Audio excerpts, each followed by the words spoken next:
तो दोस्तों, भारतीय क्रिकेट के फैंस के लिए इस वक्त सबसे बड़ी और सबसे गर्म खबर सामने आ चुकी है, क्योंकि भारत और न्यूजीलैंड के बीच खेली जा रही 5 मैचों की T20 सीरीज ने पहले ही मुकाबले से ऐसा धमाका कर दिया है कि पूरी क्रिकेट दुनिया हिल गई है। और इस सीरीज का पहला T20 मुकाबला टीम इंडिया ने जिस आक्रामक अंदाज में अपने नाम किया है, उसने साफ कर दिया है कि इस बार भारतीय टीम सिर्फ जीतने नहीं बल्कि न्यूजीलैंड की टीम को मानसिक रूप से तोड़ने के इरादे से मैदान में उतरी है। जी हां दोस्तों, पहले T20 मुकाबले में कप्तान सूर्य कुमार यादव की अगुवाई में भारतीय टीम ने न्यूजीलैंड को 48 रनों से बुरी तरह रौंदते हुए 5 मैचों की इस T20 सीरीज में 1-0 की बढ़त हासिल कर ली है। और इस जीत के पीछे टीम इंडिया की ताबड़तोड़ बल्लेबाजी और बेरहम रवैये की सबसे बड़ी भूमिका रही है, क्योंकि भारतीय टीम ने पहले बल्लेबाजी करते हुए न्यूजीलैंड जैसी मजबूत टीम के खिलाफ 20 ओवरों में 238 रनों का विशाल और खतरनाक स्कोर खड़ा कर दिया था, जो कि T20 क्रिकेट में किसी भी टीम के लिए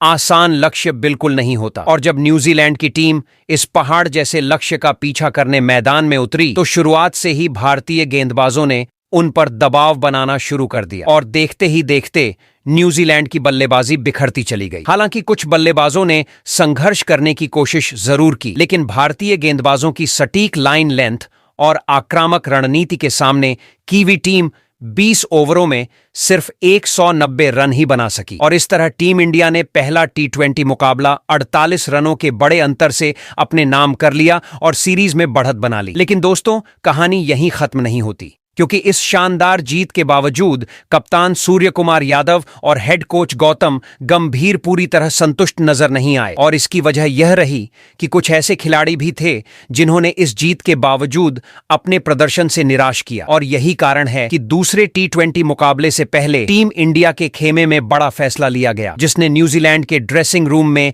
खौफ पैदा कर दिया है। दरअसल कप्तान सूर्य कुमार यादव और कोच गौतम गंभीर ने मिलकर दूसरे T20 मुकाबले में न्यूजीलैंड की टीम को एक बार फिर से चारों खाने चित्त करने के लिए भारतीय टीम की नई खतरनाक प्लेइंग 11 को घोषित कर दिया है। और इस प्लेइंग 11 में बड़े और चौंकाने वाले बदलाव कर दिए हैं। और इन बदलावों के तहत पहले T20 मुकाबले में फ्लॉप साबित हुए 3 खिलाड़ियों को सीधे टीम से बाहर का रास्ता दिखा दिया गया है, चाहे फिर टीम इंडिया ने वह मुकाबला जीत ही क्यों न लिया हो, क्योंकि यह साफ संदेश है कि इस भारतीय टीम में अब सिर्फ और सिर्फ प्रदर्शन की ही जगह है, नाम और सिफारिश की नहीं। और जिन 3 खिलाड़ियों को बाहर किया गया है उनमें एक ऐसा बल्लेबाज शामिल है जो टॉप ऑर्डर में आकर पूरी तरह नाकाम रहा। दूसरा एक ऐसा ऑलराउंडर है जिसने न बल्ले से कोई खास योगदान दिया और न ही गेंद से असर डाला। और तीसरा एक ऐसा तेज गेंदबाज है जो अपनी गति और लाइन पर नियंत्रण रखने में पूरी तरह फेल नजर आया। और इन तीनों को बाहर कर टीम इंडिया ने प्लेइंग 11 में 3 ऐसे खतरनाक खिलाड़ियों की एंट्री करवाई है जिनकी वापसी ने न्यूजीलैंड टीम की नींद उड़ा दी है, क्योंकि इन 3 नए खिलाड़ियों में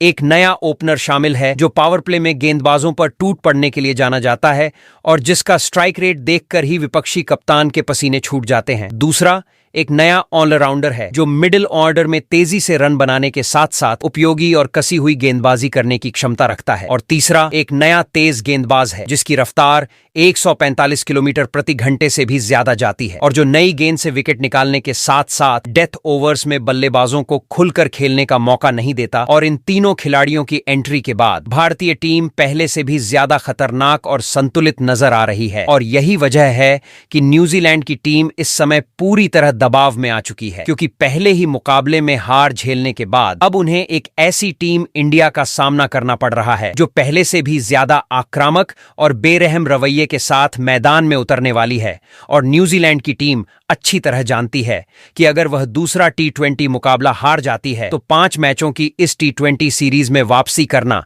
उनके लिए बेहद मुश्किल हो जाएगा। और यही कारण है कि न्यूजीलैंड की टीम दूसरे T20 मुकाबले को जीतकर सीरीज में 1-0 की बराबरी करने के इरादे से मैदान में उतरेगी, जबकि दूसरी तरफ टीम इंडिया की नजरें इस मुकाबले को जीतकर सीरीज में 2-0 की बढ़त बनाने और न्यूजीलैंड पर पूरी तरह दबदबा कायम करने पर होंगी। और कप्तान सूर्य कुमार यादव का माइंडसेट इस समय पूरी तरह आक्रामक है, क्योंकि वह साफ कर चुके हैं कि टीम इंडिया दूसरे T20 मुकाबले में किसी भी तरह की डील नहीं देने वाली, और चाहे बल्लेबाजी हो या गेंदबाजी। भारतीय टीम का लक्ष्य न्यूजीलैंड को चारों खाने चित्त करना होगा और कोच गौतम गंभीर भी खिलाड़ियों को यही संदेश दे रहे हैं कि न्यूजीलैंड को सांस लेने का एक भी मौका नहीं देना है। और यही वजह है कि दूसरे T20 मुकाबले से पहले माहौल पूरी तरह गर्म हो चुका है, क्योंकि एक तरफ टीम इंडिया आत्मविश्वास से भरी हुई है तो दूसरी तरफ न्यूजीलैंड बदला लेने के इरादे से मैदान में उतरने वाली है। और जब इन दोनों टीमों के बीच दूसरा T20 मुकाबला खेला जाएगा तो फैंस को एक ऐसा हाई वोल्टेज और रोमांचक मुकाबला देखने को मिलेगा जिसमें हर ओवर,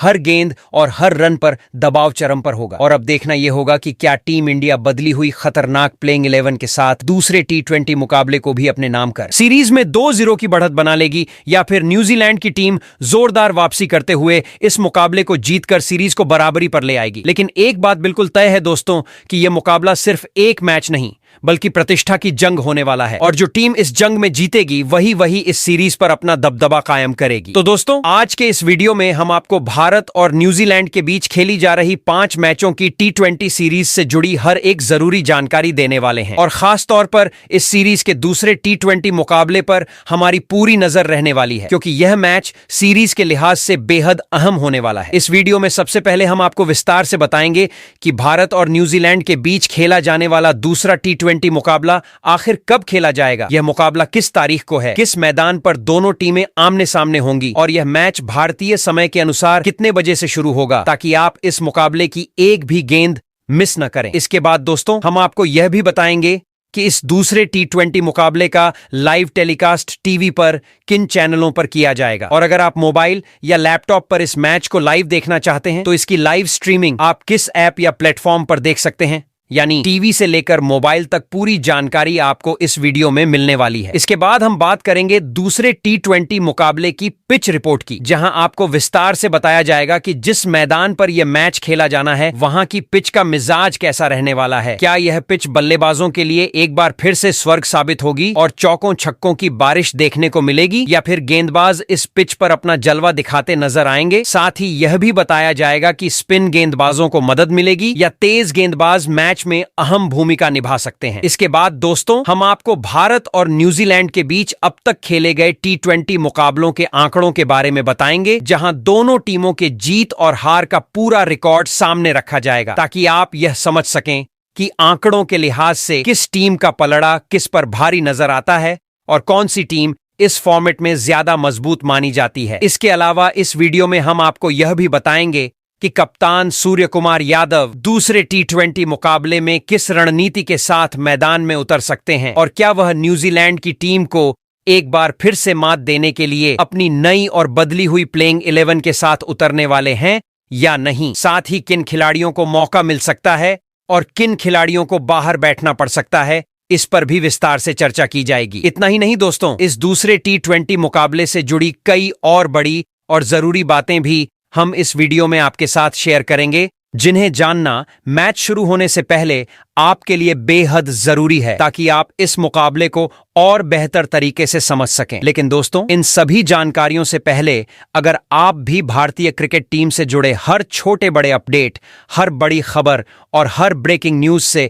हमेशा अपडेट रहना चाहते हैं तो अपने इस क्रिकेट चैनल क्रिकेट क्लासरूम को अभी सब्सक्राइब कर लीजिए। साथ ही इस वीडियो को एक लाइक जरूर करें और अपने दोस्तों के साथ शेयर करना बिल्कुल ना भूलें। वैसे दोस्तों, वीडियो के आखिर में आप सभी से एक सवाल भी रहेगा, जिसका जवाब आप हमें कमेंट में जरूर दीजिएगा कि T20 फॉर्मेट में आपको अभिषेक शर्मा और रिंकू सिंह में से कौन सा बल्लेबाज ज्यादा विस्फोटक लगता है। तो अपनी राय कमेंट बॉक्स में जरूर साझा करें। तो दोस्तों, सबसे पहले बात करते हैं भारत और न्यूजीलैंड के बीच खेले जाने वाले दूसरे T20 मुकाबले को लेकर, जिसे लेकर क्रिकेट फैंस के बीच जबरदस्त उत्साह देखने को मिल रहा है। इस वीडियो में हम आपको इस मुकाबले से जुड़ा पूरा शेड्यूल, मैच की तारीख, समय, वेन्यू के साथ साथ लाइव टेलीकास्ट और लाइव स्ट्रीमिंग की पूरी जानकारी देने वाले हैं, ताकि आप इस सुपरहिट मुकाबले की एक भी गेंद मिस न करें। दोस्तों, भारत और न्यूजीलैंड के बीच खेली जा रही 5 मैचों की T20 सीरीज का दूसरा T20 मुकाबला 23 जनवरी दिन शुक्रवार को खेला जाएगा, और यह मुकाबला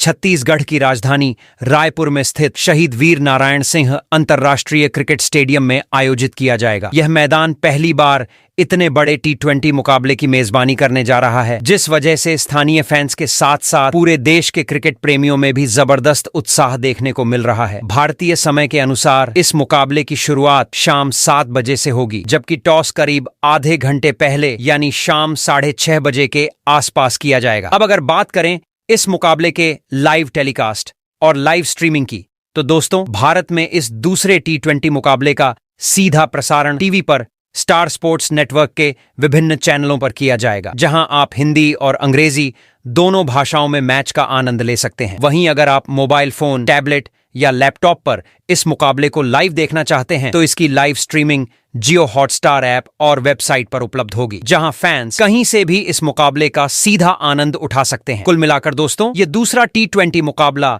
टाइमिंग, वेन्यू और रोमांच के लिहाज से पूरी तरह परफेक्ट होने वाला है। और ऐसे में अगर आप भारत और न्यूजीलैंड के बीच इस हाई वोल्टेज मुकाबले को मिस नहीं करना चाहते, तो समय से पहले तैयार रहिए और लाइव टेलीकास्ट या लाइव स्ट्रीमिंग के जरिए इस मुकाबले का भरपूर मजा लीजिए। वहीं पर अगर बात करें भारत और न्यूजीलैंड के बीच खेले जाने वाले दूसरे T20 मुकाबले की पिच रिपोर्ट की, तो यह मुकाबला रायपुर के शहीद वीर नारायण सिंह अंतर्राष्ट्रीय क्रिकेट स्टेडियम में खेला जाना है। और इस मैदान की पिच को लेकर क्रिकेट फैंस के बीच काफी उत्सुकता बनी हुई है। दोस्तों, यह पिच आमतौर पर संतुलित मानी जाती है, लेकिन जैसे जैसे मैच आगे बढ़ता है, बल्लेबाजों को यहां रन बनाने में काफी मदद मिलती हुई नजर आती है। इस मैदान की सतह शुरुआत में तेज गेंदबाजों को हल्की स्विंग और उछाल जरूर देती है, खासकर पावर प्ले के शुरुआती कुछ ओवरों में, जहां नई गेंद से गेंदबाज विकेट निकाल सकते हैं। लेकिन अगर बल्लेबाज इस शुरुआती दबाव को झेल लेते हैं, तो उसके बाद यह पिच पूरी तरह बल्लेबाजों के अनुकूल हो जाती है। दिलचस्प बात यह है कि इस मैदान पर खेले गए पिछले कुछ सीमित ओवरों के मुकाबलों में पहली पारी का औसत स्कोर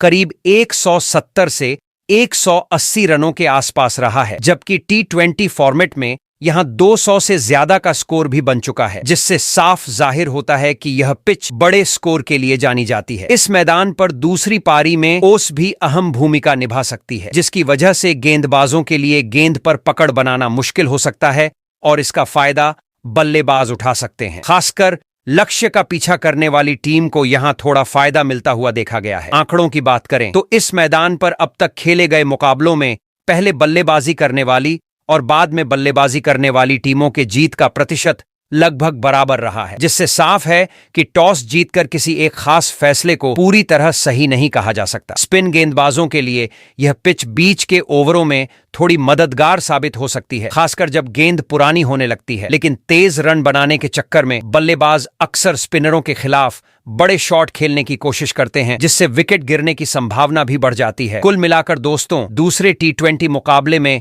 यह पिच रोमांच से भरपूर रहने वाली है, जहां बल्लेबाजों को रन बनाने का भरपूर मौका मिलेगा, लेकिन अनुशासित गेंदबाजी करने वाली टीम मैच में बड़ा अंतर पैदा कर सकती है। और ऐसे में फैंस को एक हाई स्कोरिंग और बेहद रोमांचक मुकाबला देखने को मिल सकता है। तो दोस्तों, भारतीय टीम के कप्तान सूर्य कुमार यादव दूसरे T20 मुकाबले में न्यूजीलैंड की टीम को घुटनों पर लाने के लिए अपनी पूरी तरह से बदली हुई और बेहद खतरनाक प्लेइंग 11 के साथ मैदान पर उतरने वाले हैं। लेकिन उस नई और आक्रामक प्लेइंग 11 की बात करने से पहले जरूरी हो जाता है कि हम एक बार पीछे मुड़कर देखें और भारत और न्यूजीलैंड के बीच आज तक खेले गए T20 मुकाबलों के आंकड़ों पर नजर डालें, क्योंकि ये आंकड़े ही हमें यह समझने में मदद करते हैं कि इस फॉर्मेट में दोनों टीमों के बीच मुकाबला कितना रोमांचक और कांटे का रहा है। दोस्तों, भारत और न्यूजीलैंड के बीच अब तक कुल 26 T20 मुकाबले खेले जा चुके हैं, जिनमें भारतीय टीम ने शानदार प्रदर्शन करते हुए 15 मुकाबलों में न्यूजीलैंड की टीम को शिकस्त दी है, जबकि न्यूजीलैंड की टीम ने भी दम दिखाते हुए 10 मुकाबलों में भारतीय टीम को हराने में सफलता हासिल की है। वहीं इन दोनों टीमों के बीच खेला गया एक मुकाबला ऐसा भी रहा जो किसी नतीजे के बिना ही समाप्त हो गया था। इन आंकड़ों पर अगर गौर किया जाए तो साफ तौर पर यह बात निकलकर सामने आती है कि T20 फॉर्मेट में भारतीय टीम का पलड़ा न्यूजीलैंड के मुकाबले भारी नजर आता है। क्योंकि जीत के मामलों में टीम इंडिया को बढ़त हासिल है और खास तौर पर घरेलू परिस्थितियों में भारत का रिकॉर्ड और भी ज्यादा मजबूत रहा है। हालांकि दोस्तों, सिर्फ आंकड़ों के आधार पर न्यूजीलैंड की टीम को कमजोर आंकना बहुत बड़ी भूल साबित हो सकती है, क्योंकि न्यूजीलैंड के पास भी ऐसे खतरनाक बल्लेबाज मौजूद हैं जो किसी भी गेंदबाजी आक्रमण की धज्जियां उड़ाने का दम रखते हैं, और साथ ही उनके पास ऐसे अनुभवी और चतुर गेंदबाज भी हैं जो बड़े बड़े बल्लेबाजों को फंसाने की काबिलियत रखते हैं। यही वजह है कि दूसरे T20 मुकाबले में न्यूजीलैंड की टीम पूरी तैयारी के साथ मैदान पर उतरने वाली है और वह पहले मुकाबले में मिली हार का बदला लेने की पूरी कोशिश करेगी। ऐसे में भारतीय टीम के लिए यह बेहद जरूरी हो जाता है कि वह किसी भी तरह की ढिलाई न बरते और न्यूजीलैंड को हल्के में लेने की गलती बिल्कुल भी न करे, क्योंकि अगर टीम इंडिया ने जरा सी भी लापरवाही दिखाई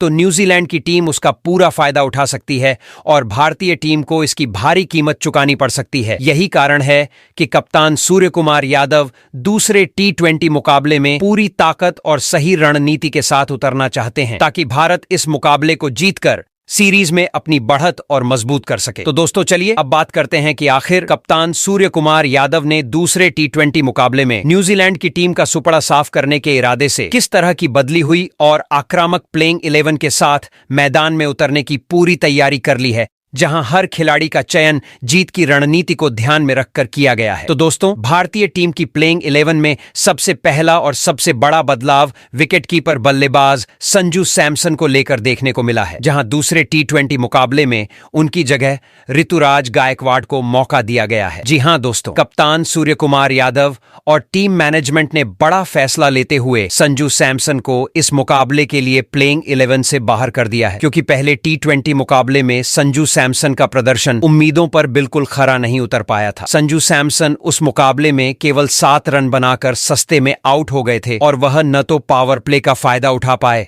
और न ही टीम को तेज शुरुआत दिला सके, जिसके बाद उन पर सवाल खड़े होने लगे थे। ऐसे में टीम मैनेजमेंट ने बिना देर किए उनकी जगह ऋतुराज गायकवाड़ को प्लेइंग 11 में शामिल करने का फैसला किया है। दोस्तों, ऋतुराज गायकवाड़ इस समय शानदार फॉर्म में चल रहे हैं और उन्होंने हाल ही में घरेलू क्रिकेट के साथ साथ पिछली वनडे सीरीज में भी अपनी बल्लेबाजी से सभी को प्रभावित किया था। ऋतुराज गायकवाड़ की सबसे बड़ी ताकत यह है कि वह पावर प्ले के ओवरों में गेंदबाजों पर दबाव बनाना अच्छी तरह जानते हैं और शुरुआत से ही आक्रामक अंदाज में रन बनाने की काबिलियत रखते हैं, जो कि T20 फॉर्मेट में किसी भी टीम के लिए बेहद जरूरी होता है। अगर ऋतुराज गायकवाड़ के T20 करियर के आंकड़ों पर नजर डालें तो उन्होंने अब तक कुल 23 T20 मुकाबले खेले हैं, जिसमें उन्होंने 633 रन बनाए हैं और इस दौरान उनका स्ट्राइक रेट करीब 143 का रहा है, जो उनके आक्रामक खेल को साफ तौर पर दर्शाता है। इस शानदार प्रदर्शन के दौरान उनके बल्ले से 1 शतक और 4 अर्धशतक भी निकल चुके हैं,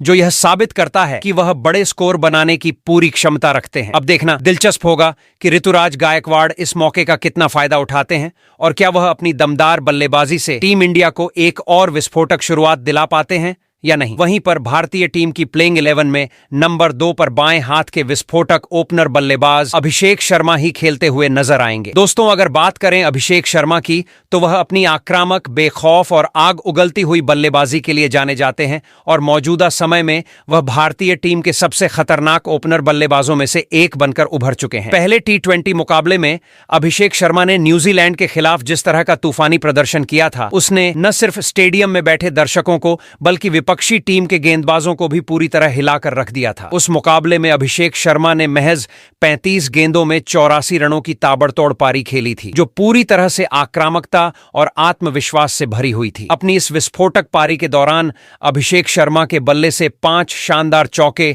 और 8 लंबे छक्के देखने को मिले थे, जिससे साफ जाहिर होता है कि वह शुरुआत से ही गेंदबाजों पर दबाव बनाने में माहिर है। ऐसे में यह कहना बिल्कुल गलत नहीं होगा कि अभिषेक शर्मा दूसरे T20 मुकाबले में भी न्यूजीलैंड की टीम के लिए सबसे बड़ा खतरा साबित हो सकते हैं, क्योंकि अगर वह एक बार क्रीज पर जम गए तो किसी भी गेंदबाजी आक्रमण को तहस नहस करने की क्षमता रखते हैं। अगर अभिषेक शर्मा के T20 करियर के आंकड़ों पर नजर डालें तो उन्होंने अब तक कुल 34 T20 मुकाबले खेले हैं, जिसमें उन्होंने 1200 रन बनाए हैं और यह रन उन्होंने बेहद शानदार स्ट्राइक रेट के साथ बनाए हैं। इस दौरान उनके बल्ले से 2 शतक और 7 अर्धशतक निकल चुके हैं, जो यह साबित करता है कि वह सिर्फ तेज रन बनाने वाले बल्लेबाज ही नहीं हैं, बल्कि बड़ी पारियां खेलने की भी पूरी क्षमता रखते हैं। अभिषेक शर्मा की मौजूदगी से भारतीय टीम को पावर प्ले में तेज शुरुआत मिलने की पूरी उम्मीद रहती है और यही वजह है कि टीम मैनेजमेंट दूसरे T20 मुकाबले में भी उनसे एक और विस्फोटक पारी की उम्मीद लगाए बैठा है। वहीं भारतीय टीम की प्लेइंग 11 में नंबर 3 पर विकेट कीपर बल्लेबाज ईशान किशन ही खेलते हुए नजर आएंगे। दोस्तों, ईशान किशन की टीम इंडिया में वापसी लंबे समय बाद हुई है और इस वापसी को लेकर उनसे काफी उम्मीदें लगाई जा रही थीं, लेकिन पहले T20 मुकाबले में वह उन उम्मीदों पर खरे नहीं उतर पाए। न्यूजीलैंड के खिलाफ खेले गए पहले मुकाबले में ईशान किशन केवल 8 रन बनाकर सस्ते में आउट हो गए थे और वह अपनी पारी के दौरान न तो लय में नजर आए और न ही टीम को कोई ठोस योगदान दे सके। ऐसे में दूसरे T20 मुकाबले में ईशान किशन पर दबाव साफ तौर पर बढ़ चुका है, क्योंकि वह खुद भी अच्छी तरह जानते हैं कि यह सीरीज उनके लिए कितनी अहम है। ईशान किशन को यह बात समझ में है कि अगर वह इस T20 सीरीज में अपनी बल्लेबाजी से प्रभाव नहीं छोड़ पाए तो टीम इंडिया में उनकी जगह एक बार फिर खतरे में पड़ सकती है और चयनकर्ताओं का भरोसा खोना उनके करियर के लिए नुकसानदायक साबित हो सकता है। यही वजह है कि दूसरे T20 मुकाबले में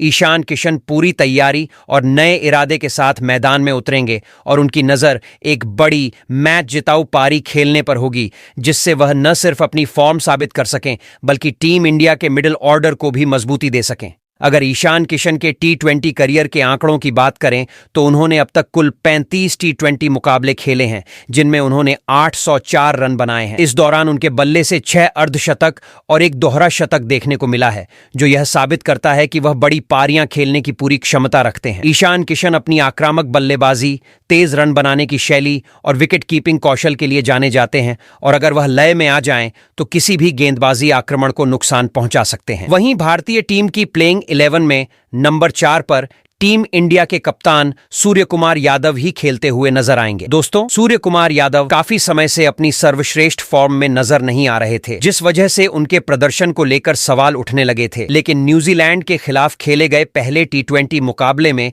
उन्होंने अपने बल्ले से साफ संकेत दे दिया कि वह अब पूरी तरह फॉर्म में लौट चुके हैं। उस मुकाबले में सूर्य कुमार यादव ने केवल 22 गेंदों में 32 रनों की एक शानदार और जिम्मेदार पारी खेली थी, जिसमें उनके बल्ले से 4 आकर्षक चौके और एक लंबा छक्का देखने को मिला था। यह पारी भले ही बहुत बड़ी नहीं थी, लेकिन इसकी अहमियत काफी ज्यादा थी, क्योंकि इसने सूर्य कुमार यादव को आत्मविश्वास दिया और यह साबित कर दिया कि वह एक बार फिर लय हासिल कर चुके हैं। इस पारी के जरिए उन्होंने न्यूजीलैंड के गेंदबाजों को यह साफ संदेश भी दे दिया कि आने वाले मुकाबलों में उनकी राह बिल्कुल आसान नहीं होने वाली है और अगर उन्हें खुलकर खेलने का मौका मिला तो वह किसी भी गेंदबाजी आक्रमण को तहस नहस करने की पूरी काबिलियत रखते हैं। कप्तान के रूप में भी सूर्य कुमार यादव की भूमिका बेहद अहम रहने वाली है, क्योंकि उनसे न सिर्फ बल्लेबाजी में बल्कि मैदान पर सही फैसले लेने की भी उम्मीद की जाती है। अगर सूर्य कुमार यादव के T20 करियर के आंकड़ों की बात करें तो उन्होंने अब तक कुल 100 T20 मुकाबले खेले हैं, जिनमें उन्होंने 2820 रन बनाए हैं। इस दौरान उनके बल्ले से 4 शतक और 21 अर्धशतक निकल चुके हैं, जो उनकी निरंतरता और विस्फोटक बल्लेबाजी का साफ सबूत है। ऐसे में दूसरे T20 मुकाबले में सूर्य कुमार यादव से एक बार फिर बड़ी और मैच जिताऊ पारी की उम्मीद की जा रही है। वहीं भारतीय टीम की प्लेइंग 11 में नंबर 5 पर विस्फोटक फिनिशर बल्लेबाज रिंकू सिंह ही खेलते हुए नजर आएंगे। दोस्तों, रिंकू सिंह पिछले T20 सीरीज में टीम में अंदर बाहर होते रहे थे और उनके प्रदर्शन को लेकर लगातार चर्चा होती रही है, लेकिन इस सीरीज के पहले T20 मुकाबले में न्यूजीलैंड के खिलाफ उन्होंने अपनी बल्लेबाजी से सभी को प्रभावित किया। उस मुकाबले में रिंकू सिंह ने मात्र 20 गेंदों में 44 रनों की नाबाद पारी खेली, जिसमें उनके बल्ले से 4 शानदार चौके और 3 लंबी छक्के निकले। यह पारी साबित करती है कि रिंकू सिंह एक ऐसे बल्लेबाज हैं जो चौथे या 5वें नंबर पर टीम के लिए तेज और निर्णायक रन बनाने में सक्षम है। फिनिशर बल्लेबाज होने के नाते रिंकू सिंह का मुख्य काम आखिरी ओवरों में टीम को मजबूत स्कोर दिलाना और विपक्षी गेंदबाजों पर दबाव बनाना होता है और वह इसे पूरी निपुणता के साथ अंजाम देते हैं। अगर हम T20 मुकाबलों में उनके आंकड़ों की बात करें तो रिंकू सिंह ने अब तक कुल 36 T20 मुकाबले खेले हैं, जिनमें उन्होंने कुल 554 रन बनाए हैं। इस दौरान उनके बल्ले से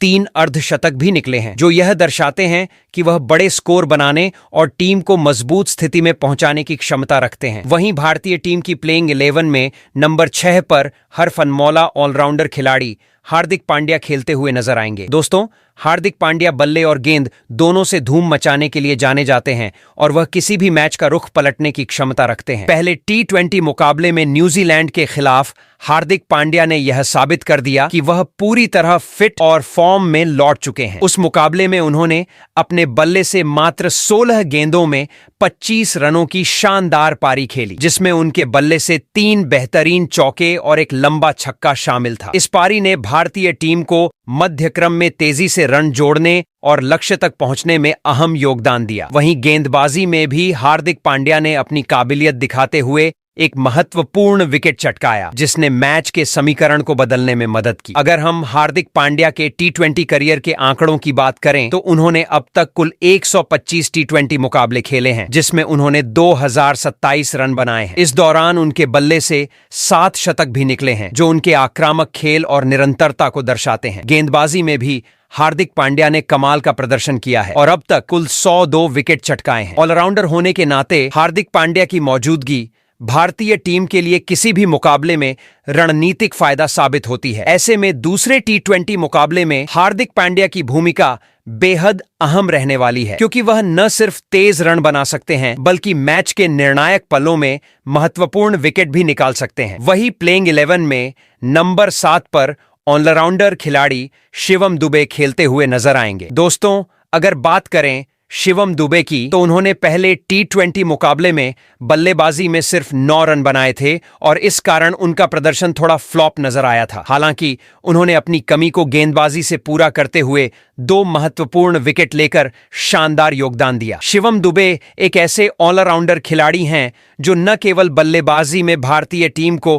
गहराई और मजबूती देते हैं, बल्कि गेंदबाजी में भी जरूरत पड़ने पर विकेट चटकाकर टीम को बड़े संकट से बाहर निकाल सकते हैं। अगर उनके T20 करियर के आंकड़ों की बात करें तो शिवम दुबे ने अब तक कुल 51 T20 मुकाबले खेले हैं, जिनमें उन्होंने कुल 648 रन बनाए हैं। वहीं गेंदबाजी में उन्होंने अब तक 25 विकेट अपने नाम किए हैं, जो उनके ऑलराउंड कौशल को दर्शाते हैं और टीम के लिए हमेशा उपयोगी साबित होते हैं। वहीं भारतीय टीम की प्लेइंग 11 में नंबर 8 पर एक बड़ा बदलाव किया गया है, जहां ऑलराउंडर खिलाड़ी अक्षर पटेल की जगह दूसरे ऑलराउंडर खिलाड़ी हर्षित राणा को प्लेइंग 11 में शामिल कर लिया गया है। जी हां दोस्तों, अक्षर पटेल पहले T20 मुकाबले में अपनी बल्लेबाजी और गेंदबाजी दोनों में फ्लॉप नजर आए थे, जिससे टीम मैनेजमेंट ने उन्हें दूसरे मुकाबले के लिए बाहर रखने का फैसला किया। वहीं हर्षित राणा की टीम में वापसी से टीम इंडिया की तेज गेंदबाजी और मध्य क्रम में नई जान आ गई है। हर्षित राणा एक ऐसे ऑलराउंडर खिलाड़ी हैं जो पावर प्ले के ओवरों में विकेट चटकाने में सक्षम हैं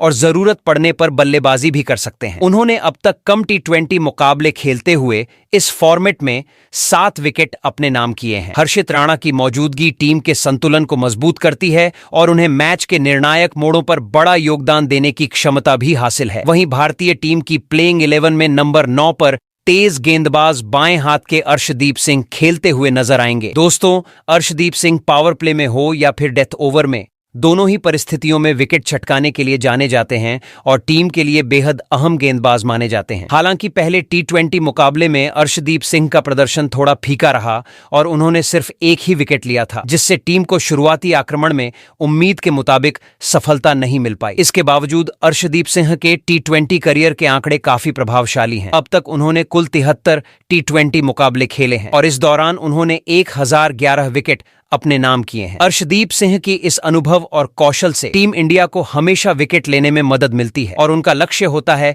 विपक्षी टीम की पारी को तेजी से रोकना। ऐसे में दूसरे T20 मुकाबले में अर्शदीप सिंह की भूमिका बेहद अहम रहने वाली है। वहीं भारतीय टीम की प्लेइंग 11 में नंबर 10 पर बड़ा बदलाव किया गया है, जहां वरुण चक्रवर्ती की जगह लेग स्पिनर गेंदबाज रवि बिश्नोई को प्लेइंग 11 में शामिल किया गया है। जी हां दोस्तों, वरुण चक्रवर्ती पहले T20 मुकाबले में काफी ज्यादा रन लूटते नजर आए थे और उनका प्रदर्शन उम्मीद के मुताबिक नहीं रहा, जिसके बाद टीम मैनेजमेंट ने उन्हें बाहर रखते हुए रवि बिश्नोई को मौका देने का फैसला किया। रवि बिश्नोई एक ऐसे लेग स्पिनर हैं जो किसी भी परिस्थिति में अहम विकेट चटकाने में सक्षम हैं और मैच के निर्णायक क्षणों में विपक्षी टीम पर दबाव बनाने की कला जानते हैं। अगर हम उनके T20 करियर के आंकड़ों पर नजर डालें तो रवि बिश्नोई ने अब तक कुल 42 T20 मुकाबले खेले हैं और इस दौरान उन्होंने 61 विकेट अपने नाम किए हैं। उनकी इस क्षमता से टीम इंडिया के स्पिन आक्रमण को मजबूती मिलती है और मैच में रणनीतिक लाभ हासिल होता है। वहीं भारतीय टीम की प्लेइंग 11 में नंबर 11 पर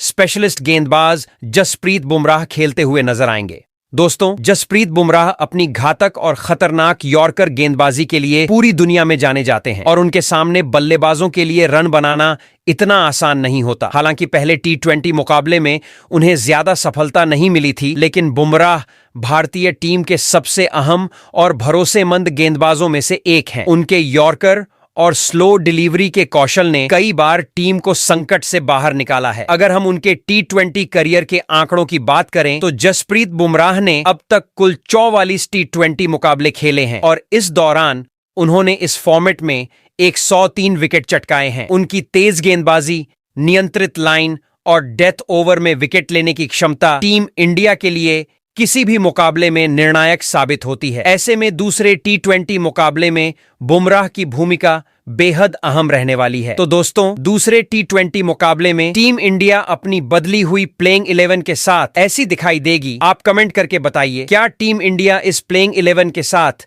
न्यूजीलैंड को हरा सकती है या नहीं, और इस प्लेइंग 11 में किस खिलाड़ी को कप्तान सूर्यकुमार यादव को मौका देना चाहिए था।